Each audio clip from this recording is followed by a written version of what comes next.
ঢাকাই সিনেমার আলোচিত নায়ক জায়েদ খান দেশের রাজনৈতিক পট পরিবর্তনের আগেই দেশ ছাড়েন। এরপর থেকে যুক্তরাষ্ট্রের নিউ ইয়র্কে অবস্থান করছেন এবং বিভিন্ন প্রজেক্ট ও পারফরমেন্স নিয়ে ব্যস্ত সময় পার করছেন। তবে এদিকে সামাজিক যোগাযোগ মাধ্যমে উঠেছে নতুন গুঞ্জন। মার্কিন মূলকে নাকি বিয়ে করেছেন জায়েদ খান এবং গোপনে সংসারও শুরু করেছেন। সামাজিক মাধ্যমে বেশ কয়েকদিন ধরে ঘুরে বেড়াচ্ছে এ ধরনের তথ্য।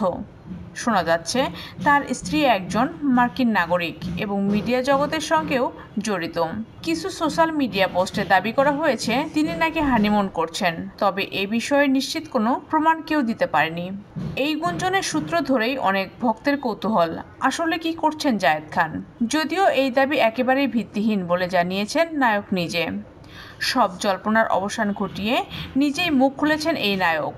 নিউ ইয়র্ক থেকে গণমাধ্যমকে দেওয়া এক সাক্ষাৎকারে জায়েদ খান বলেন, আমাকে নিয়ে মানুষের কিছু একটা মজা করতে হবে, তাই এমন গুজব ছড়িয়ে দিয়েছেন।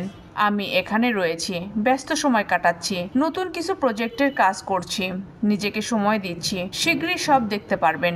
বিয়ে প্রসঙ্গে তিনি আরও বলেন, বিয়ে করিনি, এটা কখন করব চূড়ান্ত করিনি। যেহেতু নিউ ইয়র্কে রয়েছি, এটাই আমার স্থায়ী ঠিকানা, তাই আপাতত বিয়ের কথা ভাবছি না। বুঝতে পারি না এসব গুজব কারা ছড়ায়।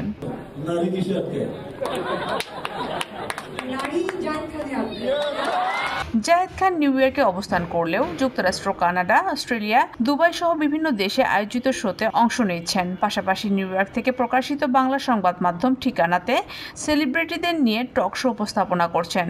তার সর্বশেষ মুক্তিপ্রাপ্ত সিনেমা সোনার চর মুক্তি পায় গত বছরের শুরুতে। জাহিদ হোসেন পরিচালিত এই সিনেমায় অভিনয় করেছেন মৌসুমী, ওমর সানি, শহীদুজ্জামান সেলিম, শবনম পারভিন ও পাপিয়া মাহি।